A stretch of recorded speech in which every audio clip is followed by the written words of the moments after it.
All right, I think we are ready. Yes, we are. Okay. So good evening, everybody, and thank you for joining us. This is a very important conversation tonight. In fact, being self-reflective is in many ways mandated for a clear understanding. And one of the things that we want to discuss tonight is a year in review, if you will, specifically about a few circumstances and events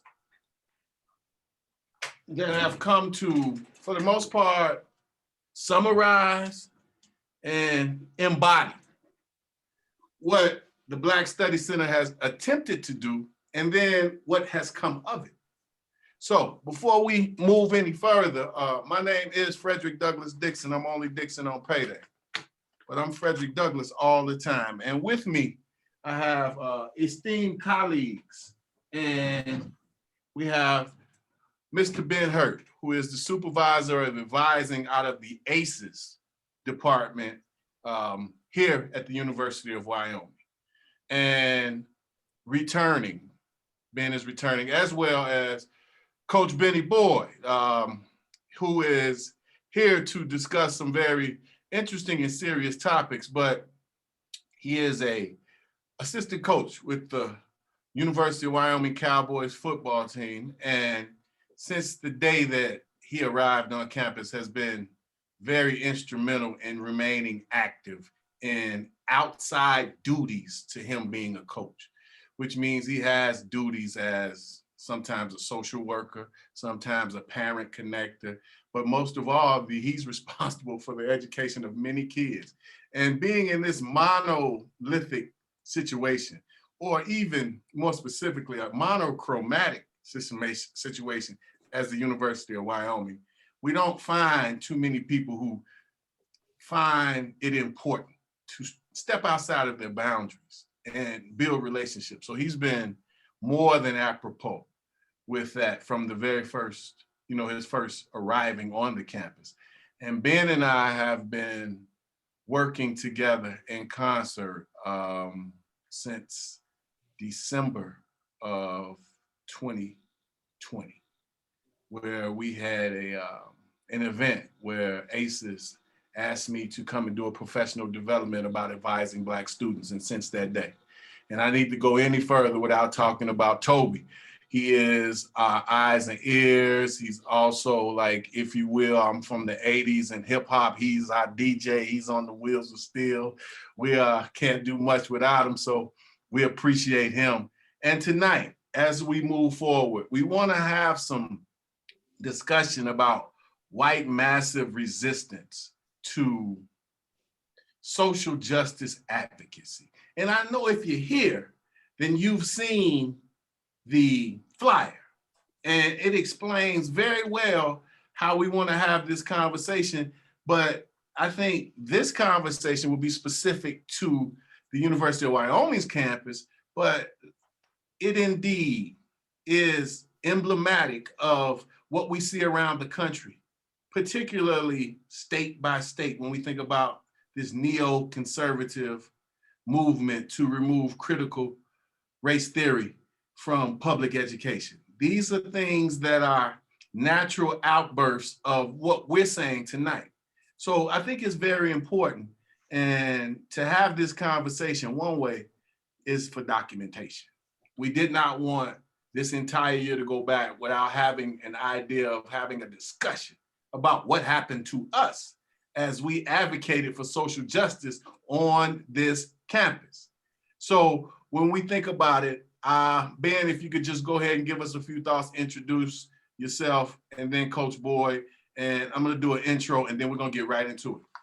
Yeah. Thank you, Professor Dixon. So my name is Ben Hurt. I supervise academic advising in the ACES office on campus. So we advise about 2/3 of the incoming student population, and then we work with lots of students that are in transition between majors. So our office touches a lot of undergraduate students throughout the academic year. And so it's really interesting for me to be able to see kind of boots on the ground level what's going down with undergraduate students. And I'm excited for this conversation, recapping the year like Professor Dixon said, and highlighting a couple of things as we go.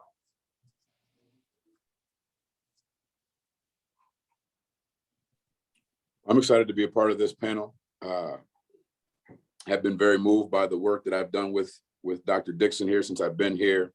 I know a lot of my colleagues, maybe not those that I work with here at the University of Wyoming, but those involved in sport, have this view that sports is, well, it's non-racist and it's the best part of our society, and that, excuse my language, but that's crap.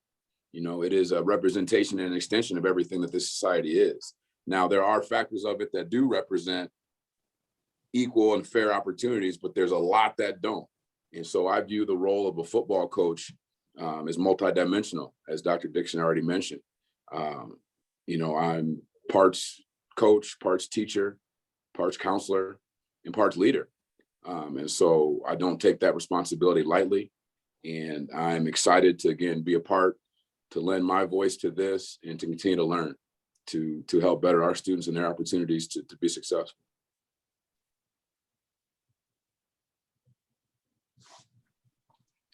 Muted, Doc. Well put. And thank you, Ben, as well. Well put. We're off and running. So today's subject, massive white resistance to social justice, advocacy. So when we think about the inception of our country, and I think that's a great place to start, I want to be very clear and very concise. This is what we want to use to set the pace. I want to give a historical overview using a timeline that will bring us up to today's conversation, which is more than just needed. This is mandated to us to have this conversation, and as one who understands the power of functional definitions and timelines to be compounded so that we have a clearer understanding, I'll take the initiative to be able to forward to you what it looks like in many ways as this rising list of events, this rising thought of responses. This shows us this understanding and agreement amongst the host society about ways to respond to practical and theoretical advancement of the permanent underclass, to inspire and concretize the status quo of America, which we know when we talk about the status quo of America, it is indeed a part of and grounded in white privilege and white supremacy. So that's the backdrop. And we think about this as a starting point. And before I go forward, feel free. In fact, we encourage you to become part of the conversation. Toby will manage that conversation, but feel free to join us. In fact, we would love to see your comments. And that's the way that we have this conversation to become inclusive. So to think about the start of the United States, and many folks have had this understanding of a grandiose way of looking at history, which means that it's been whitewashed. And when we look at it directly, I like to use the transatlantic slave trade, the so-called dates of the transatlantic trade. So perhaps you've heard the term 1619 Project, which we'll discuss. But 1619 in itself is representative of what the incorrect dates of the transatlantic slave trade has been forwarded to us. So thinking about that as a major part of American culture, the transatlantic slave trade, then you need to understand that there have been rebellions and responses by those slaves and also those who were free Black people to remove themselves from the shackles of slavery from its inception. So we don't find a lot of those conversations or a lot of those readings in the mainstream narrative. And that's just the way it is. But we want to use the following events. So if we could begin with the Revolutionary War. But what we find in the Revolutionary War, let's be very clear, we find this erasing of the role of Blacks and what they played on both sides of the revolution. So there is this understanding of this lies of omission and lies of commission have one thing in common. They're both lies. So when we think about that, we start with the Revolutionary War and it ends in 1783, and then the rising of George Washington.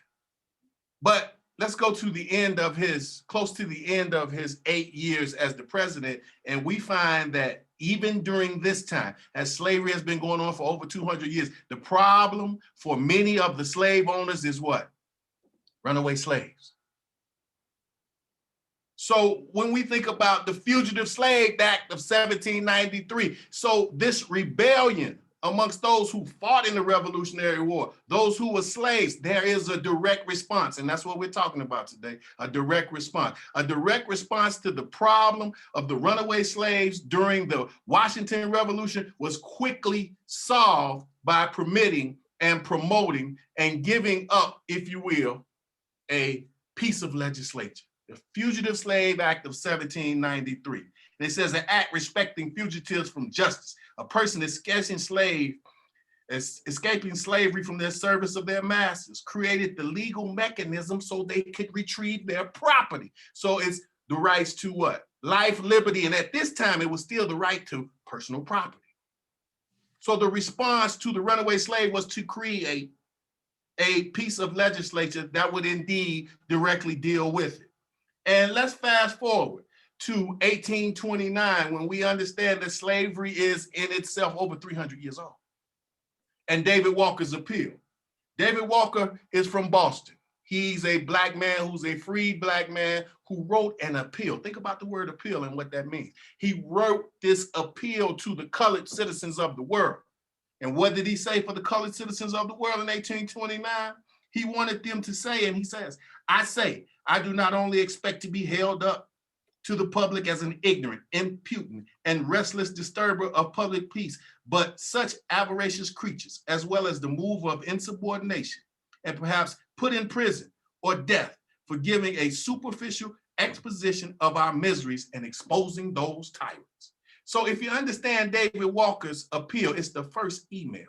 It's the first major blast that goes out to tell Blacks remove themselves from the shackles of slavery. So David Walker was from Boston, and they found this appeal, a very skinny book. They found this appeal from Boston to Florida. Why?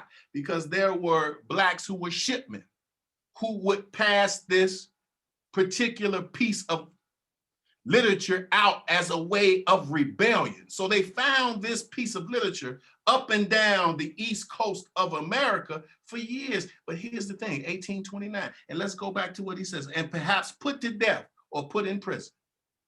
When David Walker writes the appeal in 1829 and calls for Blacks to relieve themselves from the shackles of slavery, David Walker is killed, 1830. So a year later, as a response to this reception, to his appeal to the colored citizens of the world, he was killed. Now, folks say that he had an aneurysm, but I'm going to say it from the position of a Black scholar activist. David Walker was murdered for his way of connecting Blacks across the country. So when we think about that, 1829, what does that lead to? Nat Turner's insurrection, 1831. The question has always been posed, but never answered by these erudite historians. Did Nat Turner read David Walker's appeal? 1831. What comes out of Nat Turner's insurrection? 55 white men and children died. Hands-on combat, up close. The most successful slave insurrection in America's history. And when we think about that, the retort to that was, we thought about it and it came up and it said, 56 Black people were killed, and then those militia killed at least 150 more. So every time we see this so-called expansion of Black enterprise, so-called Black progress, there is a response that comes, that becomes after a while a natural response. So moving right along to the next piece of literature and expose that we can look at, January 1st, 1863, the Emancipation Proclamation. Now we know over 400,000 troops were entered into the war all of a sudden, which changed the pace of the war. And Lincoln said himself, and I quote him, "If it were not for the Negro, the outcome of the war would have been in doubt." But what was the response? By 1866, Pulaski, Tennessee, the Ku Klux Klan. Ku means small, Klux means circle, Klan means family. Mr. Lester, Mr. Crow, Mr. Jones, Mr. Kennedy, Mr. Reed, Mr. McCoy, 6 original founding members.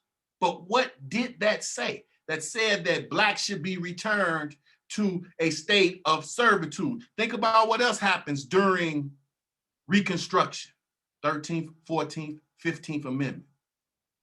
This is what we call progress. But then what else is written at the same time? Black codes, sharecropping.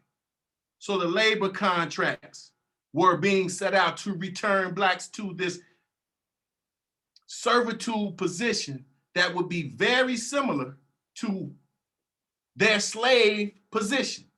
During this, we have President Andrew Johnson, who does what? Allows Southern states to rewrite their constitutions. So we see these particular events that we're using. And let's move to Tilden Hayes' presidential election and the Compromise of 1877. Tilden and Hayes, Rutherford B. Hayes does what to end Reconstruction? He removes the federal troops from the Southern states, which in turn gives Southern states a way to be more violent towards the way that they respond to Blacks. Continue to move it. The Mohawk Conference of 1890, where we find the Negro question: what should be done with the presence of the troublesome Negro for maximum exploitation? Well, that's something that came out, and Rutherford B. Hayes presided over this Negro question. Moving forward, how does America, after this particular time, move into the 20th century? Plessy versus Ferguson, 1896, separate but equal. As a response to how to live with these ex-slaves in their daily rhythms. Jim Crow laws. And then we think about the American lynching movement, the eugenics movement of 1900. And then we think about Birth of a Nation. 1915, cinematic realism. This does what? Gives way to the second rise of the Ku Klux Klan. And then we think about the American Civil Rights Movement, Brown versus Board of Education. Well, that said that education, segregation in education was illegal. But what comes of that? The Southern Manifesto. And the Southern Manifesto says what? There is no way that we will allow for our children to be in this position to have to be educated in a classroom with children that are Black. So the rewards of 1954's Brown versus Board of Education are rescinded in many ways. And if you understand Brown 2, it says with all deliberate speed, which means absolutely nothing. So there are legal ways that they are responding. How about 1955, the Montgomery bus boycott? Very serious in what it does to spark the civil rights movement. But by January 3rd, 1956, Martin Luther King's home is bombed. So less than 60 days after Rosa Parks refuses to stand, his home is bombed. As a direct response, March on Washington, August 28th, 1963. What's the result of that? September 15th, 1963, 4 little girls killed in a bomb. To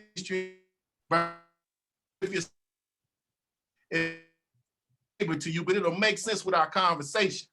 And we think about Freedom Summer, the assassination of Cheney, Goodwin, and Swarner, as a way to have voter suppression be part of, and always, segregation now, segregation forever. Then the hypocrisy of the Civil Rights Act and the Voting Rights Act. And if you understand, in 1965, Sunflower County, Mississippi, only 2% of Blacks were eligible to vote. So these things are concretized. And then we think about the rise of the Black Power movement and the assassination of Chairman Fred Hampton Sr. So now you're beginning to see that these things are more than a notion. I'm laying it out to you so that you can clearly look at this empirical evidence that said that when we think about resistance to the idea of advocating for social justice, there's an immediate response. It's called white massive resistance. So when we think about it and we move towards the presidency of Barack Obama, Toby, can you put that that link in the chat that talks about Filled with Hate? I think that's the name of it, or Filled with Hate, which is this New York Times article that talks about how many folks threatened Barack Obama's life on the night of his inauguration, and even before then. So this seeming way to bring about, targeted with hate, thank you, seemingly bring about this post-racial society has not worked. Let's think about January 6, 2020, the insurrection of the Capitol. There are continuances of people that continue to say, we're talking elected officials, that said, one of the young men said that it was just a tour group. Nothing happened. So let us look at it through the lens of what the United States government and the social capital and social atmosphere of America has produced. So, Coach Boyd, after that long diatribe, I wanted to set the pace for what happened to us February 18th, 2020, in a forum through Black History Month programmatic efforts that talked about a movie, which was the second part of a movie series, Cinematic Realism and Racist Propaganda. And during the middle of the conversation, we were Zoom bombed. So Coach Boyd, feel free to tell us your natural reaction, any backdrop you have to say to set it up. But what happened that day as you were a participant as a panelist? When those images came on the screen, Doc, I was angered. And I tried the best I could not to have a visceral reaction, but I did. Because it seemed, as you just outlined very eloquently, every time there's progress, we use the term bomb, but I don't want to use they as this mystical figure, but there are entities that they put these bombs out there to deter us. And I was glad to have the panel that we did, because working with you gentlemen, it brought me back to center. Part of the anger that I had, I shared this, the panel with my family back home. So you got my mother, you got a couple of my aunts. Yes, sir. Other family members who are on here. Now, they are proud of their boy and what I've gone and done, but they're also worried because I'm a Black man in America and I'm living in Wyoming, okay? Now, regardless of what we feel and think, to my mother, who's never been to the state of Wyoming, who was born in the Deep South, who experienced segregation and racism, not from a book, but how she lived through it, she's already concerned. And now she sees this. And so, as I'm telling her, no, Mom, I'm good. I'm out here, I'm good. I'm a professional, I can handle myself. And then the first interaction she has with the University of Wyoming are these images. And so it just goes to further the mentality that we're going to try to keep you where you belong, is how I took it. It's the idea of, the whole separate but equal. You can do good over there, don't do better than us. And as you try to rise up, don't be uppity, stay in your place. Stay in your place. And so it angered me. It really did. And one of the things that I've noticed since then is the response that I've received from colleagues, the majority of those colleagues being white. And it was almost an embarrassment that they felt, are you okay? Is there anything I can do to help? Man, I'm so mad. which I appreciate in some senses, but in the same breath, well, what are we doing to move forward? Coming in here and telling me that, is that for you or is that for me? And those are questions that I felt comfortable to ask. Like, okay, well, what are we going to do moving forward? How are we going to combat this? So that when I'm on now it's Zoom, but when I'm on recruiting with a mother from Inglewood, California, or a father from Houston, Texas, and they're asking, well, what's the climate like up there, coach? What's it like when I give my son to the University of Wyoming? What's it going to be like for him? And I'm not one that likes to mix words. I like to be very honest and had to tell people, this is what happened. Is this indicative of everything in Wyoming? To some senses it is, because Wyoming is still in America. As much as this scholarship is great, and we believe our football program does a good job, we are still in America. And we're still facing these hurdles and these barriers, you know? And so again, coming back to it, my initial reaction was anger. And then I was glad to have gentlemen such as yourself, the other gentlemen on the panel, who I can look to and see their reaction and say, okay, we're in this together. We're in this together. And there's more than one way to get to our goal. But it was, you know, for lack of a better term, I was pissed off, excuse my language, but that's how I felt. And it took me back to experiences I've had before, where I wanted to have a visceral reaction. I wanted to do something more than use my knowledge, you know. But it was, I think, indicative of where we are and the strides that we still need to make to get this thing moving in the right direction.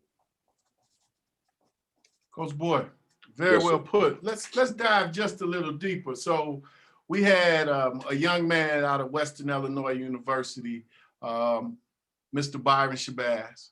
We also had the leading attorney, Demario Simmons, out of Tulsa, Oklahoma, Mm-hmm. who was a part of the video. Yeah. But yesterday, I'm not sure if anybody paid any attention to the hearing for the survivors of death of Black Wall Street yesterday. And he presented, and you can probably catch that, but he mentioned it. Mm. He talked about this incident being one of many that he's dealt with. And it was very interesting to me to see, because he was the young man that was interrupted when this happened. And the first thing that we saw that took over our screen was this pornographic image. And the pornographic image, to me, was one of the worst that I've ever seen in my life. Mm-hmm. Like, I've never seen anything like that. And it became so apparent that when the element of surprise has gotten you under its spell, you have to quickly snap out of it. Now, as I'm doing right now, I was moderating the panel. So the first thing I thought about was, how do we stop it? I'm thinking about Toby moving into his protective mode. I'm thinking about the rest of the panelists and how this is affecting them. So I think that you make a great point, Coach Boyd, that when that particular thing happened, there was a calmness amongst the majority. I mean, everybody who was on the panel, there was a calmness to the point where it kind of rectified the situation. Very much so. I was asked by a reporter about that, and we were contacted from folks all over the country. So after I was able to really quickly regather, if you will, but you know, my idea was, after all the things that we had done with the Black Center, there was always something in my mind that say that would be a response. And the response in itself kind of goes back to what we have laid out already as some of the responses, but this is the University of Wyoming. So I'm gonna put my opinion in this and saying that when that happened, there was a certain group of folks who reached out to me who said that it was terrible. There were some folks who remained pretty mainstream and middle of the road about it, but understood that that was a horrific incident. And then I do believe wholeheartedly that there is a group of folks who really believe that we earned that. We had that coming. Just for having that conversation. Amongst many others that felt like, yeah, you had it coming. And others felt like, and we're talking about people who are professional folks at the university, those folks who are part of the community campus, and everywhere you go, and all across the country. It was some folks believe that, we have gone too far. So what happens with the natural response when a Black man, a Black child, a Black woman has gone too far? They need to return to their position. Yes. We laid that part out. We're dealing with what that looks like right now on this campus. So many folks, as Coach Boyd was saying, like, I can't believe that happened. Believe it happened. And some folks were tied in to the point where they were like, yeah, I really do believe that those things came from the campus. And other folks said, no, immediately, did not come from the campus. The police and how that played out immediately said, no, look, those folks are not from the campus. So there was this automatic response to protect the community, but none of the folks who were a part of this melee.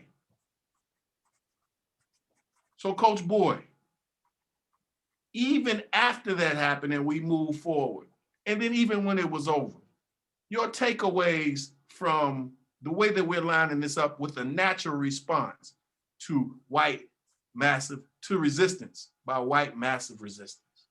Yeah, I think a lot of people who came and talked to me after the fact,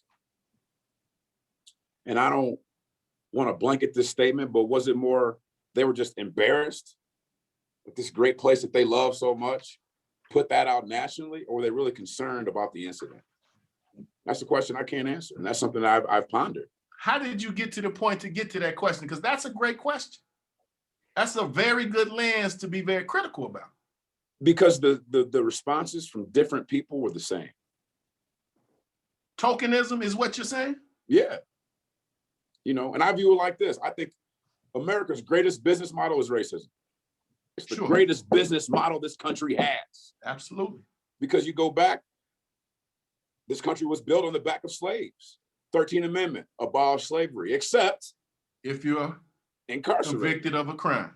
And so we know that the slavery and the prison system go hand in hand. Even now, I mean, it's cheap labor. You look at these private prisons now that are being put up in small communities for an economic booster.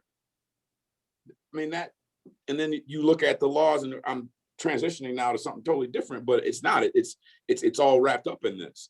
And so if my business model works and I'm benefited from that, I need to protect that model.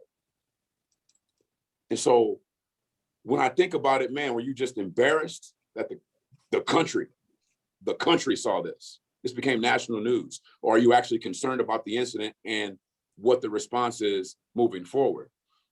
When like the fourth person came in to talk to me or contacted me, and it was the same. These are folks who walked in your office, Coach? Yes, sir. Okay.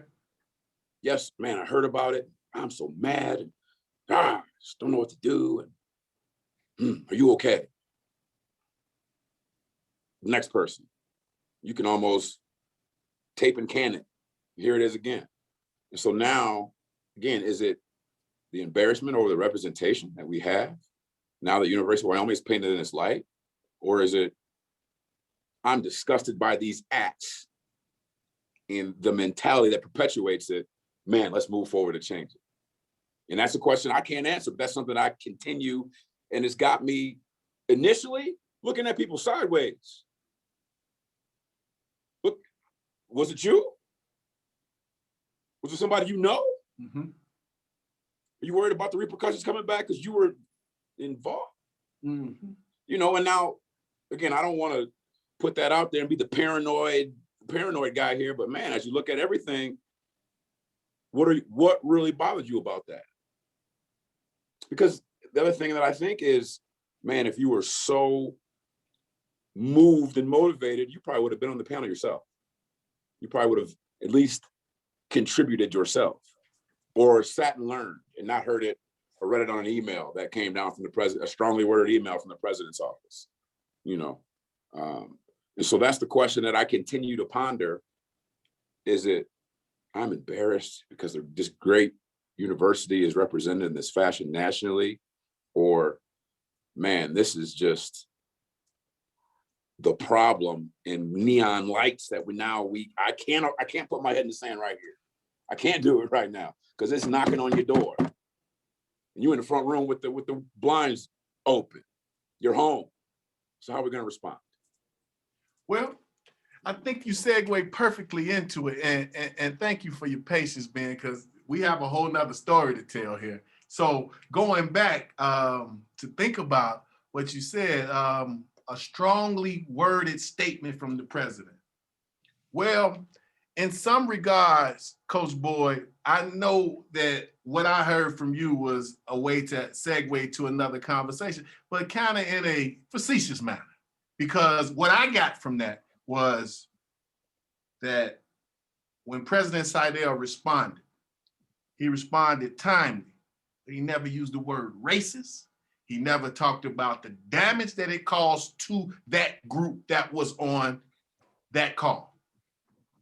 His idea was to say that, there's community, this is so bad, this is the way we set things apart, and this is what happened. And, there was a part where he reached out to me. And he says, I just want to, talk kind of the conversation that you're saying, like, are you okay? And in many ways, it was kind of like, now what do you want? Because I know because this happens, you want something. Well, what came out of that conversation was to have a town hall meeting. Mm-hmm. Now, we didn't hear anything in the first rhetorical address that dealt directly with the word racism. But there was a group that said that he was way too liberal with the way that he used that contact. So this is showing you the moving pieces, how flexible this racism is, how strong, and the way that we respond like a knee-jerk reaction to something like this is to defend. Throw your guards up. Make this a space where we can deflect. We can also remove the importance of it by injecting side conversations into it and not get to the core. Mm. So on that Zoom call, on that town hall meeting, I asked President Seidel, I said, well, does this, in your response, tie into gradualism? No, absolutely not. Does not tie into gradualism. And he also promised to have another conversation, town hall. We have not since that time. Gradualism has indeed sunk in, and in fact is leading this charge, mm-hmm. which allows for us to be the perfect victim again for something like this. Because we did very little. We heard from the Office of Diversity, Equity, Inclusion a week later with them patting themselves on the back about what they've already done. So besides this forum to deal with it directly, and to have those other folks that were a part of it on is very important. But to talk about it on this campus is more important. Yeah. So what came out of the town hall was more of business as usual and par for the course. As long as we allow for this incident to seemingly have been addressed, then we need to let it die. Well, I never felt like that. I felt like you did. Many times I was thinking to myself, well, what you ignore, you empower. Mm-hmm. And from that empowerment in itself came this laundry list of how to justify it. They even nailed it down. The police even nailed it down to a specific state. They said Maryland. How did you just pick Maryland out of all the other 50 states? Very well, as a cynic, I do believe that there are ways and you desire to the side. That desired result was to allow for it to die down in public, which means there is no, like that was an attack. Like we were attacked and expected to go right back to class. Mm. But we have ways that you can talk to someone and you can reach counseling and reach out to people who are there for you. I didn't get one call from them. Did you, Coach? Did you get a call from any counseling session, any counseling department? No. But I did get a call from the president. So it's becoming very similar to some of the things that we laid out. That this was indeed a space that many folks believe that should have been contested the way that it was. Not that they would have done it, but since it was done, so be it. So Coach Boyd, before we move forward, what does that make you think about your advocacy on campus? What does that make you think about your training from home, being here? And how do you look at the future of what we know needs to be done? And we're always in the middle of doing that work. Yeah, I'll try to be a little bit more concise here so we can get Ben's voice involved in this. But it makes me think of two things. Makes me think of two things. You brought something to my mind. In coaching, there's a term that we use. You either coach it or you allow it. And our response as a university, we're either going to deter it or we're going to allow it. There really is no middle ground. And so I'm here. We got a lot of work to do. And then the other concept I think about is this concept of American exceptionalism. The fact that we're so great as a country. We've done so much as a country. There's no way that there's still standing ramifications of slavery. And I look at it very similarly through the lens of the Zoom bomb. We're such a great university. There's no way this is representative of who we are. It can't be. It's somebody from Maryland. I even heard Germany thrown in. The IP address took us to Germany. It's true. It's true. It's not us. And again, I'm of the mindset that now I'm looking like next door to me. I don't know if it was you. This exceptionalism, this idea, it doesn't really hold a lot of water when you take the rose-colored glasses off and just look at what is happening. And this is a great representation of that. But the response was, again, is so, oh man, this is embarrassing. More than dealing with the root of the issue. So we're going to put a Band-Aid over the deal instead of going in and let's get our hands dirty. Let's roll our sleeves up. Let's do some work and deal with this issue. So as we move forward, I just feel like there's more work to be done. There's more who need to advocate. And until those who are unaffected are as outraged as those who are impoverished and affected, nothing changes. Mm-hmm. Well, great time to move forward, but I would have you all please continue to put your questions and your concerns and comments in the chat or the Q&A. We're going to get to them very briefly, but I wanted to move forward to Ben Hurt. And Ben Hurt has been working with me in some very close quarters where we continue to have programmatic efforts that challenge the mainstream narrative, that in themselves are a way to lengthen the dominant discourse.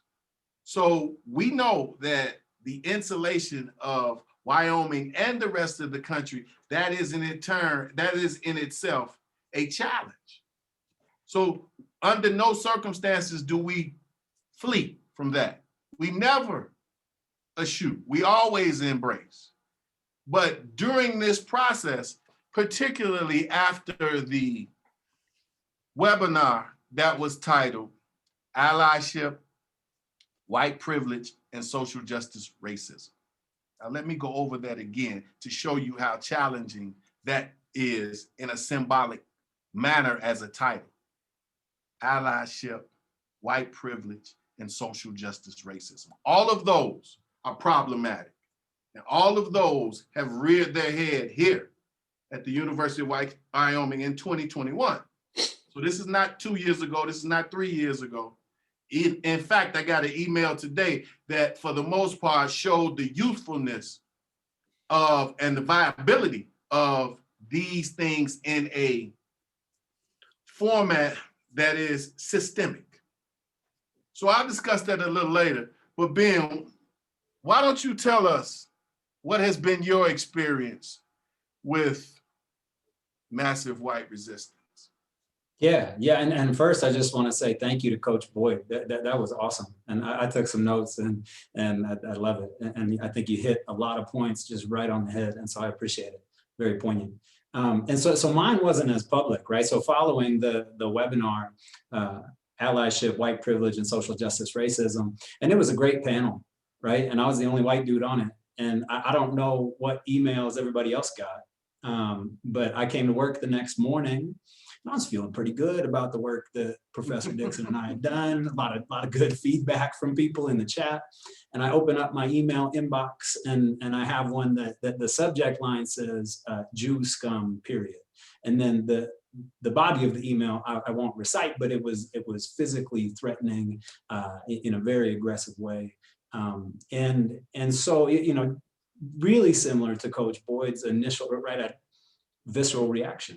And this is coming from a white man, right, who doesn't get threatened on the street and doesn't have these things going down, right? And so, I mean, something I'd not really come across in my life. And so it comes and my initial reaction goes, well, what is this? And then it sinks in a little bit more as to what it is. And then I sit with it, right? And so it's not in a public forum. It's just me sitting in my office by myself with this thing staring at me on the screen. And then there was no doubt in my mind why it had happened, right? It was not coincidental to me that I participate in this very well attended webinar, right? There were at least, I think, 80 people on the webinar. And I come to work the next day and I see this. And so for me, I was like, okay, well, what do I do with this, right? Well, what is this and what do I do with it? And I think it did a couple of things. One, I said, okay, I gotta share this with folks. This can't just sit in my inbox. And my goal in sharing it was to solicit support from the community. And this is interesting, right? And I heard a lot of things similar, but not the same as to what Coach Boyd was talking about, right? So I shared this. I shared this with upper administration. I shared this with the press. I shared this with coworkers, friends, family, to get support, right? To get support, to try to hold them accountable. But as we saw with the Zoom bomb, you can't do that. Things are bouncing off servers everywhere. So you don't know if it came from Germany or Maryland or wherever, because you don't know, right? Anonymity on the internet is a very easy thing to find and do. And I think it's that veil of anonymity that gives people the idea that they can do this. Although, I mean, I'm being naive and that it won't happen without that veil of anonymity. But so, and the third thing, right, is that it just justified the need for this work. And not only the need for this work, but the need for white people to get involved and do this work. And so for me, after I went through that big, long string of emotions and thought process, it just reaffirmed and remotivated me to keep doing what I'm doing and to try to do more. And so that was my experience. Well, Ben, it was very interesting when you contacted me and explained to me the situation. I thought it was even more so timely after that particular webinar, but that wasn't all that you and I had done. So, yeah, Coach Boyd, there was a piece that Ben and I created, our initial piece that we created that was called Speak No Evil. And it was about having conversations with white men about white privilege. And it was a 4-part series. This was a pilot program. And it was very well attended. And I think the conversation was very poignant.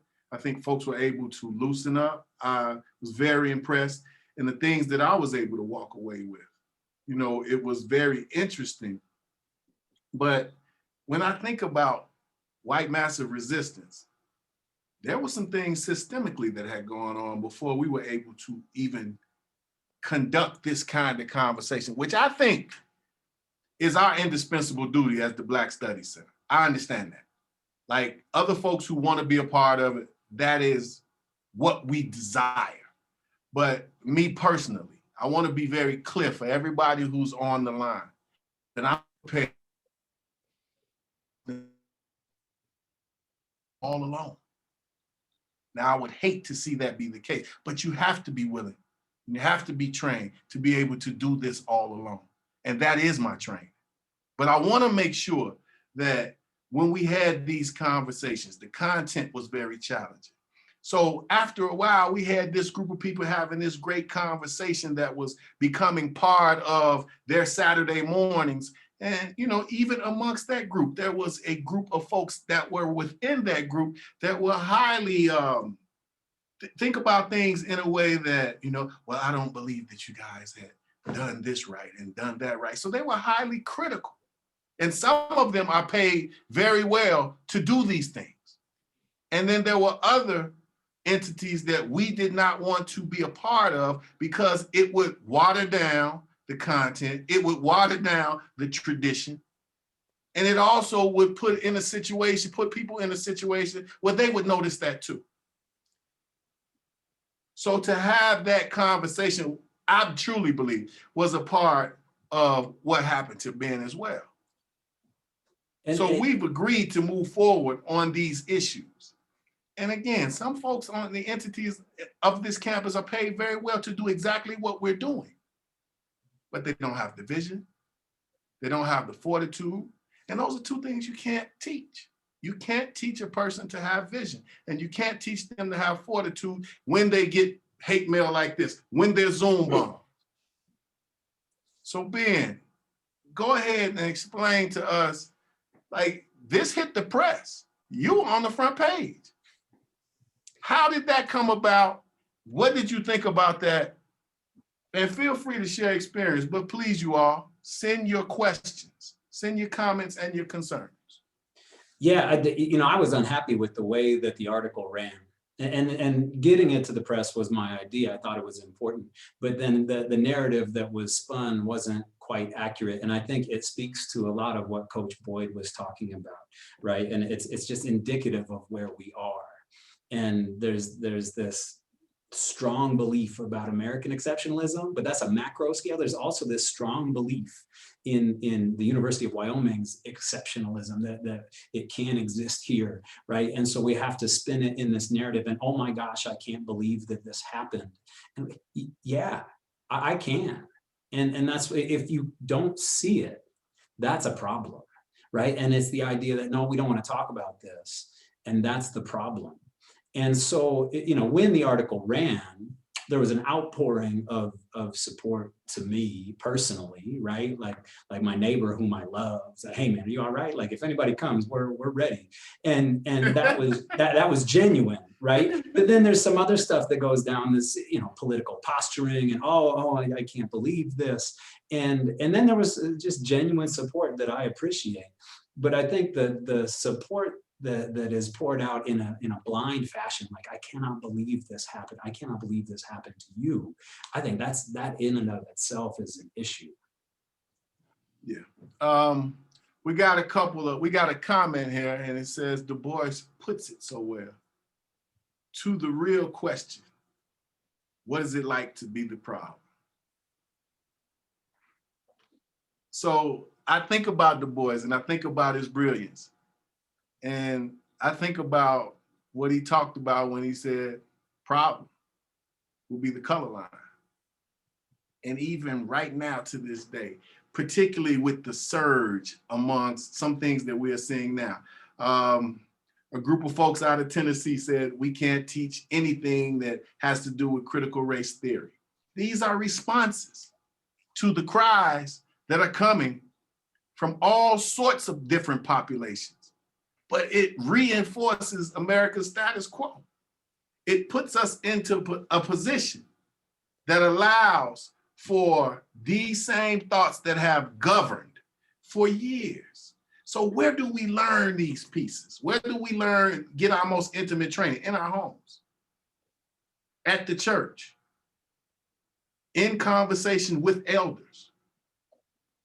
So I really want to go back and say that I, again, believe that there are a group of people who really thought what happened to Ben, what happened to Coach Boyd, what happened in the Zoom bombing was terrible. And I think a lot of them were white liberals. Now that in itself should be fleshed out.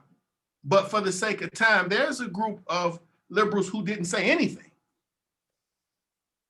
And then there were a group of liberals who thought that everything that happened, we brought it on ourselves. So just to have the conversation about a social justice racism, well, it's needed because social justice now is a catchphrase that is being put into equation like a relationship between a prostitute and a pimp. So you can aim high with social justice endeavors. Well, it's not that very hard to have a mandated training about social justice and come to find out in that time, the person who created it, the person who led it, has a laundry list of being a racist themselves. It's also very easy to put people in positions of authority to hold the purse strings, control the funding, control the creation of these entities. And it happens here on our campus all the time. And I was reminded today when I got an email about funding. I was reminded today. So it's very apropos, but it's only so much that people can take before it's just too much and it goes to the core of their being and who they are. So thinking about social justice, racist, and dangerous white liberals. That's the core of the problem when we think about higher ed. That's it in a nutshell. So the question is not for folks who want to become part of the solution, if you will. It's those folks who feel like ignoring some of the things that will allow for them to be uncomfortable to continue as their tactics and their strategies. Coach Boyd, your thought on the idea of being able to just simply ignore a conversation like we're having tonight? It's part of the privilege. It is. They want response without reckoning. They want response without reckoning, but it can't happen that way without taking responsibility of an acknowledged issue. My mom used to always say, if you know something's going on and it's a problem, why wouldn't you interject? Why wouldn't you be part of the solution? We've heard this term non-racist versus anti-racist and what that means. But again, you have to take some responsibility in order to have a reckoning. And I think people don't want to do that. But what if your privilege does not make you, it does not even put you in the state of mind where you have to? There were so many people that we reached out to, Ben and I, to come to this conversation, speak no evil, with having this conversation with white men about white privilege. It was like being, in some regards, Coach Boyd, it was like being in third grade all over again. I would like to come, but the dog ate my homework. Like, I would like to be there, but I got other things to do. I would like to have this conversation with you, but I'm just not going to have this conversation, no matter how easy you make it for me to show up. So that privilege in itself becomes the dominating and driving force. Now, with the group that continued to come, and those folks, we saying 99% of them had a way to have a different kind of conversation. But there was a small portion that came every time, and just because of the privilege, was able to contradict some of these important issues by saying, oh, I would have done this, I would have done that. But I know those folks personally. So they didn't come to actually grow. They came to glow. They came to, and some of them, I'm sure, decided not to come just because they could.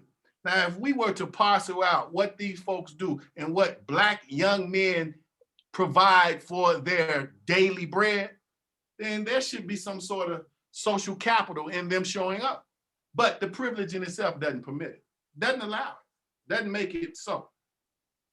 Ben? Yeah, I think that's the big deal, right? Is that people have to be willing to make sacrifices. People like me, right? Like white people have to be willing to sacrifice something. And that's the immediate backlash, what we're talking about tonight, right, can happen on a micro level, a meso level, and a macro level. And it's happened to me. I mean, I've lost friends. Well, I mean, I lost people in my life that I thought were friends. And so, you know, they're like, well, they don't even say, what are you doing or why are you doing this? I just get a look and they're done.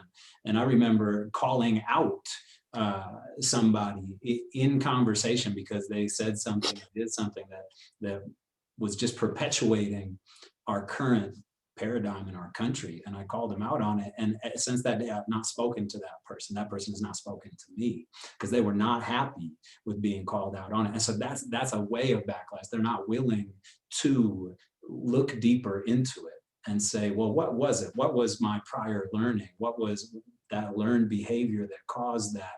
And maybe what's going on past it. And so it's that idea that once you start to see things this way, you can't unsee it. But there's a lot of folks that just don't want to see it differently because it benefits them. They like Coach Boyd said, they want the reckoning without doing any work. And so, oh yeah, it's bad, it's bad, it's bad. But oh, well, I don't want it to affect my bottom line. And that's where it starts to really get interesting when somebody's got to put skin in the game.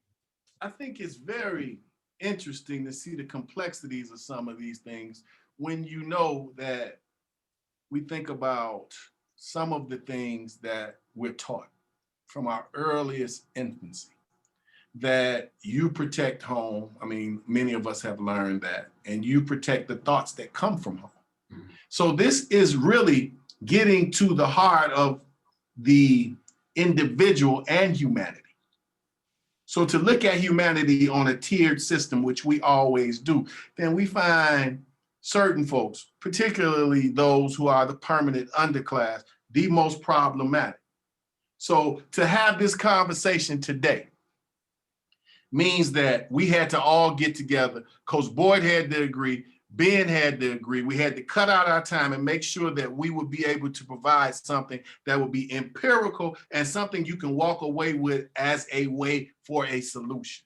But let me ask you this, and I will ask anybody to chime in on it, and we're gonna go right into our questions, you all. How much of the responsibility of discussing white privilege and white superiority falls on a lowly Black man or some sort of lowly Black sister or some sort of person who is a person of color to get this conversation started?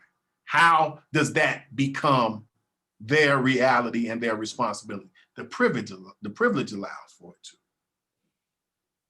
So we got a question right now, but please feel free to put your questions in. Comes from Tanner. I know Tanner very well. Very smart young man. What can students, specifically white students at the university, do to help break this cycle of attacks and resistance, as well as helping advance social goals, especially when the state and campus are massively resistant? Anybody, feel free. A couple of things that came to mind when I heard that question, I already alluded to it. Until those who are unaffected are as outraged as those who are, nothing will change. And it has to be grassroots in my mind. That's where you got to start. Ben talked about it, having conversations, uncomfortable conversations with people who may be in your circle of influence, people who you may look at as friends, but you've got to be willing to call those people out. And in order to get anything great, you've got to be willing to sacrifice something. You have to. You have to. So what are we willing to sacrifice for this cause is the question we all have to look into deep into our hearts and have a reconciliation with ourselves. What am I willing to sacrifice? My comfort, my friends? Is it financial? What am I willing to sacrifice if I believe this is an issue? And systemically, if we're going to make any changes, it has to start at grassroots and then expand from there. Ben, feel free. Yeah, I think direct advice, have experiences that are outside your comfort zone with people that you wouldn't normally hang out with. Read books by people that are written by people that aren't like you, right? So like I'm a white man, I want to read books by people that aren't white men. And so the more learning and research that you can do, right? Because you're coming from a perspective that is not marginalized at all. You have to try to wrap your head around a perspective that is marginalized. You'll never be able to do it, but you got to be able to try, right? And understanding something like standpoint theory, right? Where you got to look at the perspective of the most severely marginalized to see a situation for what it really is. And so I think do your homework first, right? Do some reading, do some research, but then get out and start to have some experiences that are outside of your comfort zone. And if you're a student at UW, we offer all kinds of great stuff, scholarships to get you places that are not Wyoming and are outside your comfort zone. But I bet we could find some places in the state of Wyoming that are outside your comfort zone. You know, up by Riverton and on the reservation, and you know, places like that where you're going to feel uncomfortable. And I think that is the most important place to start. Okay, really well put. We got another question. After the town hall meeting, what steps did the university take to make changes to improve racial situations at the university? Excellent question. I'll just say from my vantage point, where I sat, not much was done. Not even much in place for safety, which should always be number one. Like safety should be number one. And I don't see anything that's come of it in the idea of a new uni-reg, and the idea of a new kind of accountability, in the idea of a new conversation. In fact, if we had not had this, Coach Boyd, that's why this was so important. If we had not had this conversation, and I think we're a little tardy with it, but if we had not had this conversation, and there's some folks who believe it, period, right now, that will say, you know, it happened. You got to get past it. You got to get over it. But that's the same cry we hear when we talk about reparations for the transatlantic slave trade. Absolutely. So this is by far one of the most important conversations that we'll have, because we're not allowing this to go without being documented. Now, I don't understand how the university in itself really looked at it. I know the optics. I don't know where it fell of importance in the scheme, if you will, or the larger picture of where we are now, because it's dead and gone for many people. So Ben, your thoughts?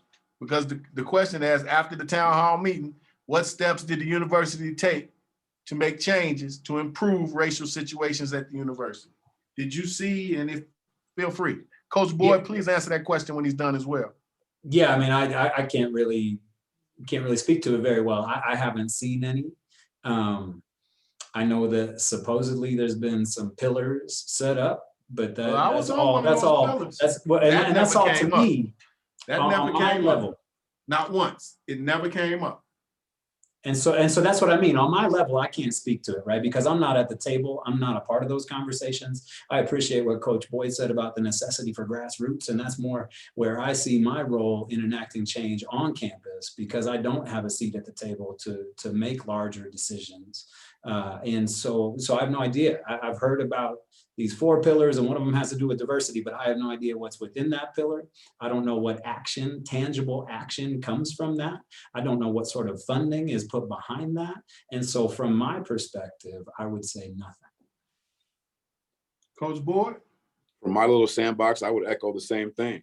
You know, Doc, we're from a similar environment and time frame. And back in the day when someone was saying something you didn't believe, you just look at them like, that's how I find myself looking at the university. Like, I mean, you can look, there's places it's posted that university I don't know if a lot of folks caught that. Yeah, they don't know. They don't know what that is. That was great. What the university says in written statements, that it strives to provide a safe environment free from detrimental effects of discrimination, sexual abuse, misconduct, so on and so forth. Well, where's the reckoning when those things happen? It's, to me, it's very similar in overarching theme. America itself, liberty and justice for all. Where is that? America hasn't kept its word on that. It has not kept its word on that. There is no liberty and justice for all. There's liberty and justice for some. And some of it ain't even justice. That's, again, a whole nother conversation. But to the point, in my small sandbox, I haven't seen a response that would make me feel like this is going to be addressed. Doc, you and I have talked about it. We were on emails with Chief Sand. Well, when it happens again, then what? Another email? I remember that. I do. another email. That's not it, you know. And again, I appreciate Chief Samp and some of the things that he's done and his willingness to reach out. He and I have broke bread together and we communicate about these things. But I was very direct with him. Is an email and telling me it's somebody from Germany. That's how I'm looking. That's how I'm feeling, you know. And so, again, from my little sandbox, not a lot's been done. Let me see, we have a question here. Are all of these massive shows of resistance a product of a silent majority or a vocal minority of the nation?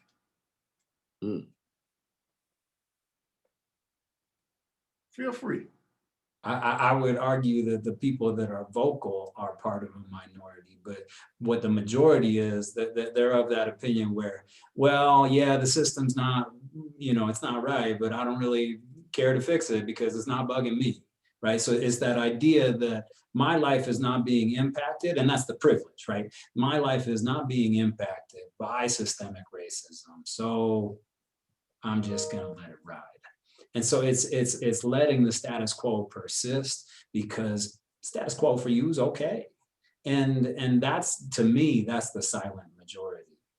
But they're a part of the problem, right? People love to blame Trump, but I don't mean to go down this, but President Biden's a return to the same old thing, right? It's the same thing. It's still a systemic racism. And so it's not, and this is a problem, right? Like left-leaning, blue, whatever you want to call it, like to think it's okay, but then that's the silent majority where they think it's, well, it's, you know, my life's okay, so I'm just gonna let this ride. On paper, I'm gonna say that's bad.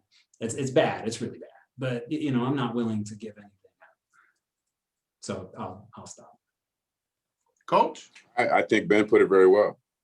I believe that the time to talk about reconciliation and human harm never expires. There is no expiration date on that. You know, and I think that what happened with the previous president in office, it just emboldened some people to be a little bit louder with their voices, and other people got quieter with theirs. So, you know, I think that, yeah, another thing I think about, I've thought about this too, is President Obama. And again, I'm not going to go down the rabbit hole here, but post-racial. He was, to some people, it was like an absolution. It was a get out of jail free. I voted for Obama. What more do you want? We got a black president. Now we have a black vice president. Racism ain't alive no more. Look at all the strides we've made. What are you still complaining about? What are you still angry about? You know, and so I think that emboldened group came out of the shadows more so than they have been. But I think also there was a group of people who felt like, well, I did my part. Obama got 8 years. What else can we do? It ain't, and Ben said it well, it's not affecting my bottom line. It's not affecting how warm my toes are when I slide them in the bed at night. So I'm good. You know, and I think, again, it has to come back to when the unaffected are as affected as those who are impacted, then we can make some hay. We can make some hay. And I keep saying that, but yes, I want people to hear that. Yeah, and I think that one way to look at it is, Ben, how do you, as a white man in America, have those difficult conversations with your brother, with your dad, you know what I mean, your uncle, your neighbor, who was willing to stick up for you, but may in his own mind have this thought, you know, you brought that on yourself. Yeah, and they're entitled to their thoughts. And for me though, and you know, Professor Dixon and I talk about this a lot, and I've seen this in the chat, right? Like what can I as a white man do, right? And this is just my opinion.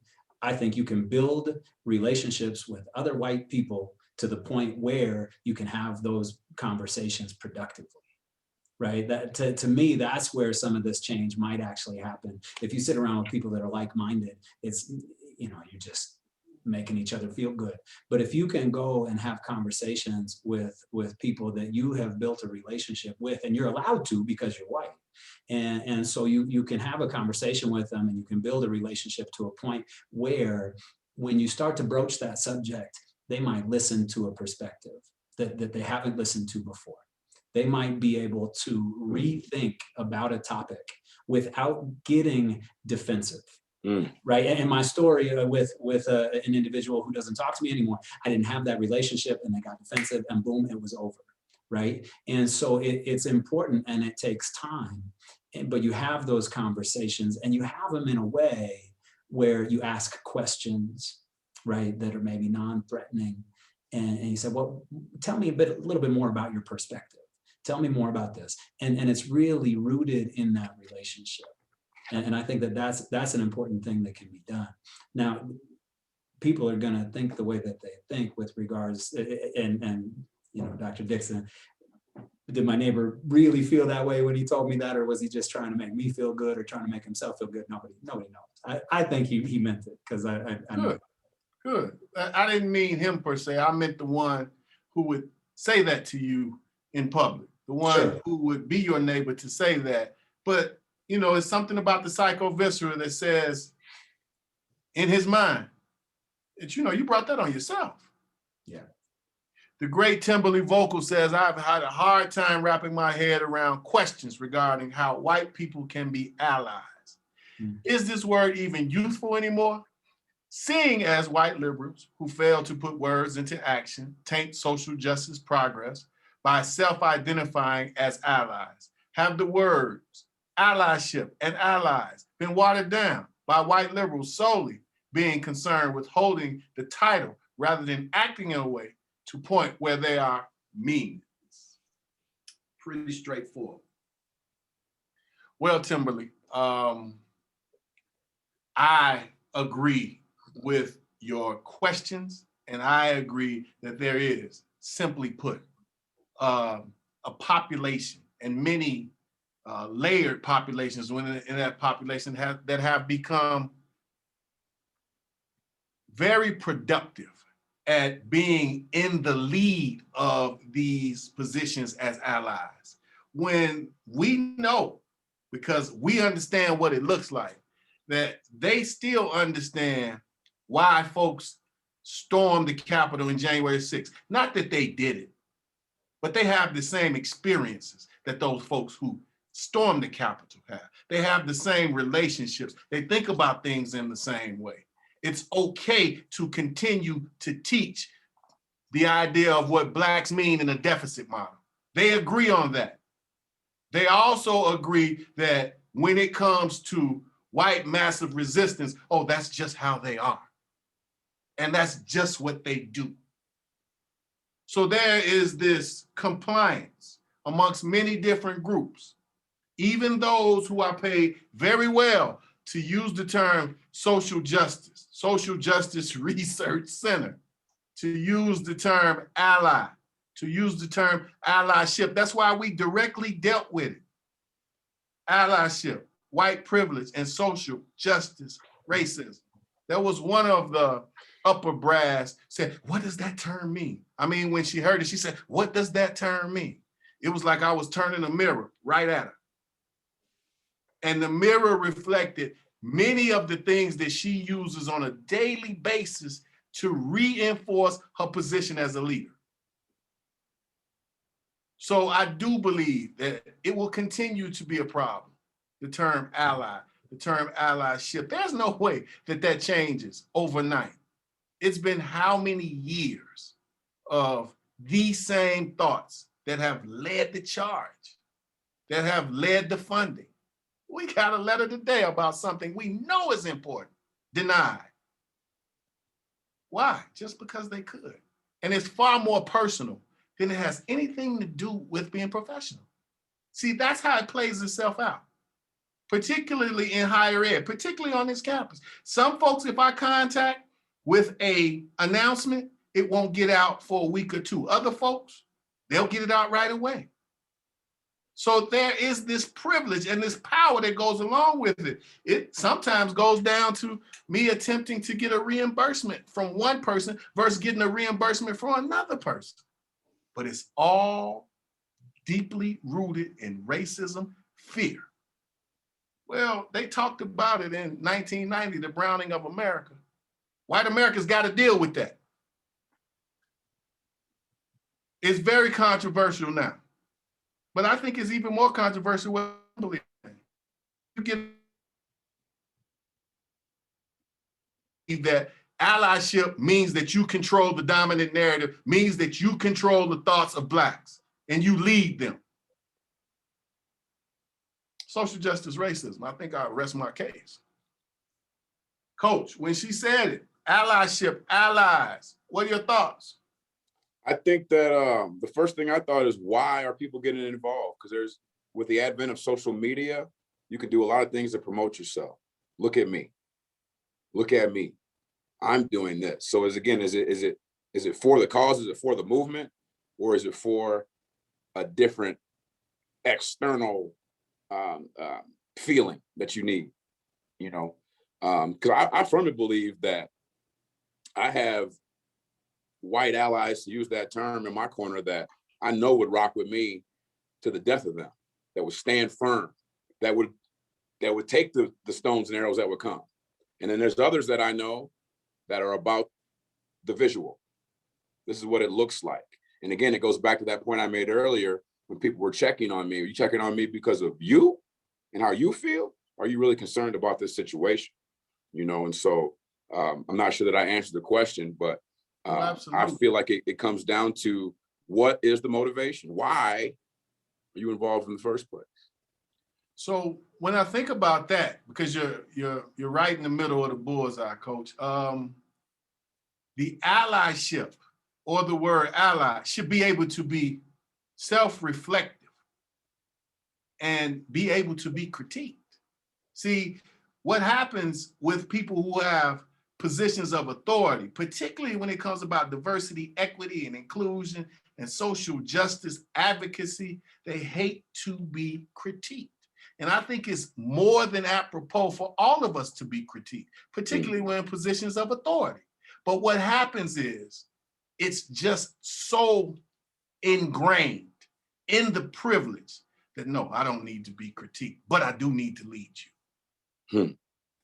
So how much privilege does that take? I think that's privilege multiplied with incoherence and the idea of selfishness and hate and racism and privilege and superiority.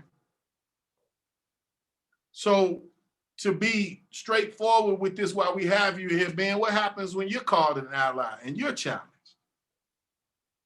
I don't know that anybody's ever called me an ally. And I totally echo what Coach Boyd said. I mean, I don't think that a white person has the ability to declare themselves an ally. That's not. Well, why does it happen so much, Ben? Ego and wanting to feel righteous, right? Like I am on the side of right here. I am moral. I am a moral being, and I'm going to declare it because I'm defiant against this thing that is immoral, right? And so it's self-righteousness. And so, like Coach Boyd said, he's got people in his community he knows would be in his corner. I think those are allies. But it's kind of like just self-identifying this way. You're not allowed, in my opinion, you're not allowed to just declare yourself as such. Like you got to do the work, and somebody has to see you in that light. You cannot just see yourself in that light, because then you got to ask yourself, why? Why am I seeing myself in this light, and what am I doing? So yeah, I think it's overused, and I think, but that's what happens with these terms. They just here we go. Onto. In my experience, this university, in terms of racism and equitable treatment, believe pacification is the same thing as transformation. What do you think this is? Excellent question. The term pacification. Feel free. Well, and I wonder, can we talk about assimilation with regards to pacification? Is it the same? Is that what's going on? Well, I would like for us to be able to answer the question if we could. In my experience, this university in terms of racism and equitable treatment, believe pacification is the same thing as transformation. I agree. I agree that pacification has long antennas. I believe it's a portion of the equation that's counted on greatly. So when we say microcosms are not microcosms, they're all macro, then that interrupts that, that disrupts that. So to be one that pacifies, well, it happens, but it all moves towards strengthening the status quo. So I think pacification is an excellent way to have a more unique conversation about that term. Coach Boyd? You know, I think if you're going to deal with anything, then there has to be an acceptance of responsibility. When you pacify things, you don't have to do that. And now I don't have to look, like you said, hold the mirror. I don't have to shine the light on myself, because to go back, I'm an ally.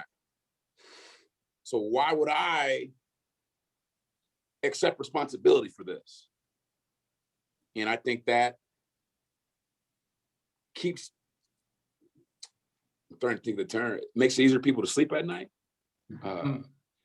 gives them a sense of absolution. Mm-hmm. I'm absolved from that because I did my part. So we can keep moving forward, because again, it's the idea of this exceptionalism. And to admit that there's an issue, now that pokes holes in this idea of exceptionalism, of we're this world-class, first-class institution. And there are a lot of things that are great here, but again, we're still in America and we're still microcosms of this society. And so I think the pacification, it serves to absolve people, of taking responsibility where they don't want to. Okay. Maybe we can use this as our last one. And this is a pretty long statement, so we'll try to shorten it or just get to it. But Trump weaponized racism to the point that he made it socially acceptable for overt racists to be overtly racist in public without repercussions. To that point, I taught between the world and me in my literature survey 3 course, where Mr. Coates quite logically and clearly lays out the reality of being Black in America, which means not being able to protect your body or your child's body from a white supremacist culture, the sanctions, the stealing and killing of that body. In one response to the reading, one of my students identified as a non-woke poke. It's pretty unique, a non-woke poke. Non-woke poke. And she belligerently accused me of promoting a liberal agenda. And that reading, Coach, just deepened her belief that Black should just get over it already. This long-winded preamble leads to the question: since the Republican Party is now proudly a white supremacist party and foregrounds overt public racism as legitimate, how do we respond to our students who have been infected by this disease? Excellent, excellent way to end this entire piece. Thank you. Thank you, Dr. Marks. Anybody want to go first?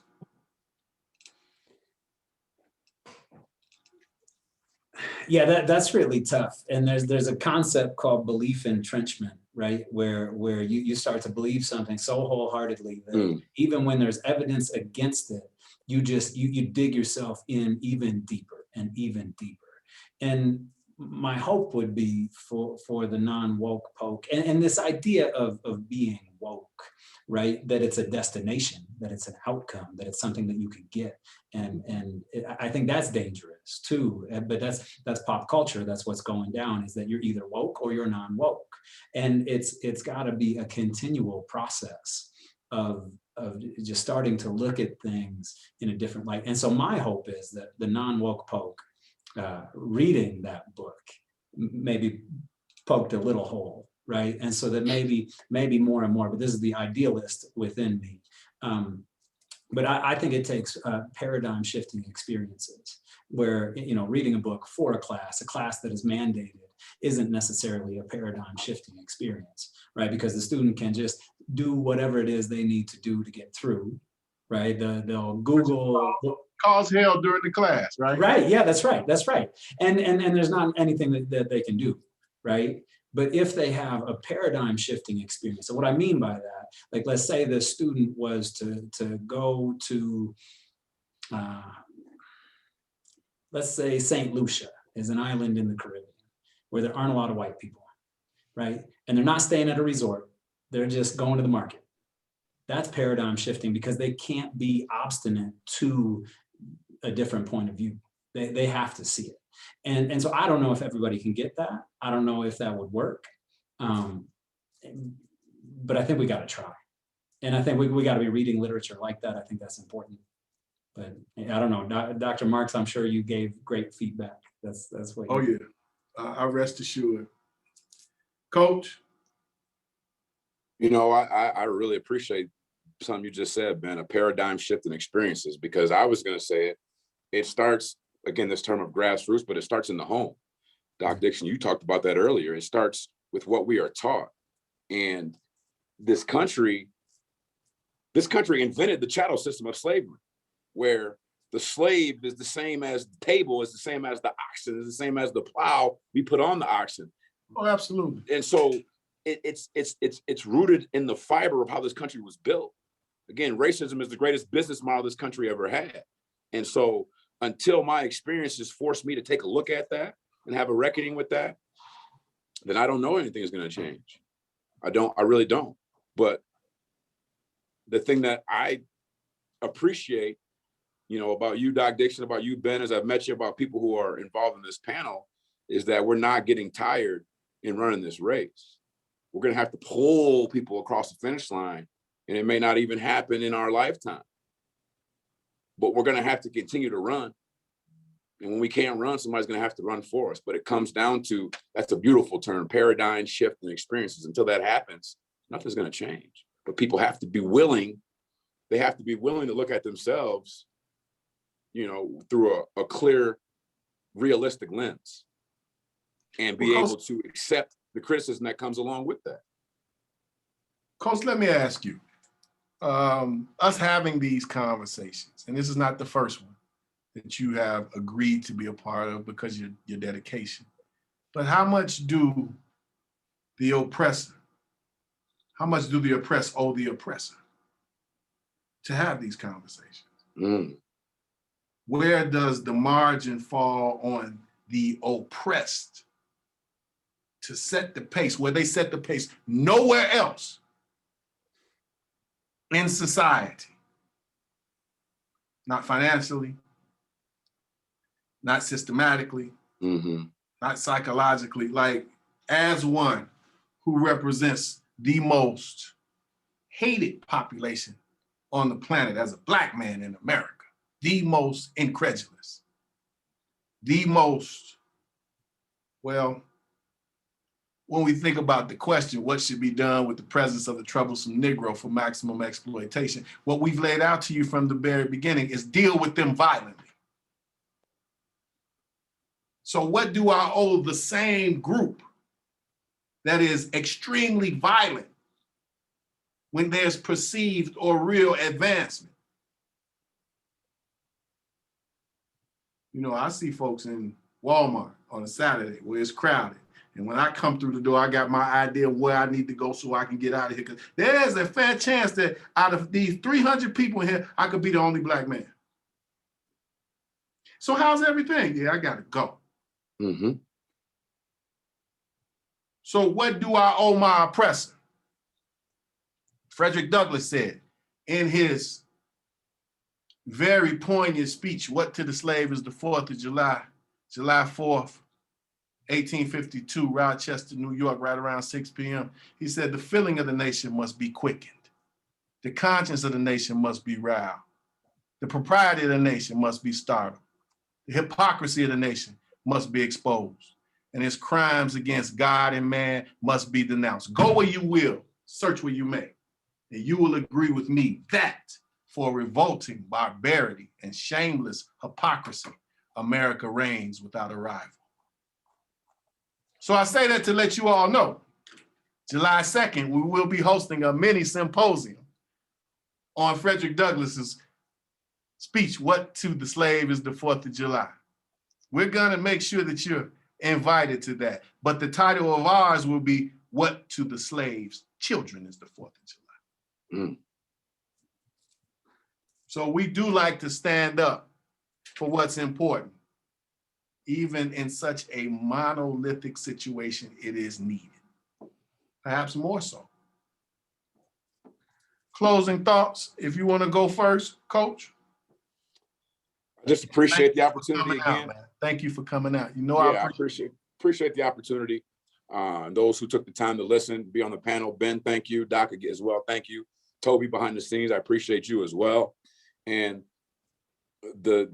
we can't grow weary in doing good things, you know, and we continue to fight this fight. We have to continue to fight this fight. And when you do get a little tired, rest a little bit, let somebody fight for you, and then get back up, pick the sword up and keep fighting. Go ahead. You know, because this thing, we're a long way from finished, but we're taking steps. And as my granny used to say, as long as you can keep putting one foot in front of the other, eventually you'll get somewhere, baby. So let's continue to get somewhere. University of Wyoming. Right. Ben? Yeah, thank you, Dr. Dixon. Thank you, Coach Boyd. It was a pleasure to meet you in this virtual realm. Hopefully someday I have the opportunity to meet you in person. And I want to give a shout out and thanks to everybody that's on the call listening. I think that's a big deal, right? Taking time out of your night to be here and listen to this. And, you know, hopefully it meant something to you. And I know I learned a lot. Dr. Dixon knows I've got my notes out. I've got my stuff written down, and it was great, a great experience for me. And so I appreciate having a platform here and being able to listen and talk. Well, I thank everyone too. Ben is absolutely right. For all of you who come out, for whatever reason you come out for, we thank you for being a part of it, because there are a lot of folks who are just not going to come out. So we thank you for your presence, and we are honored by your presence.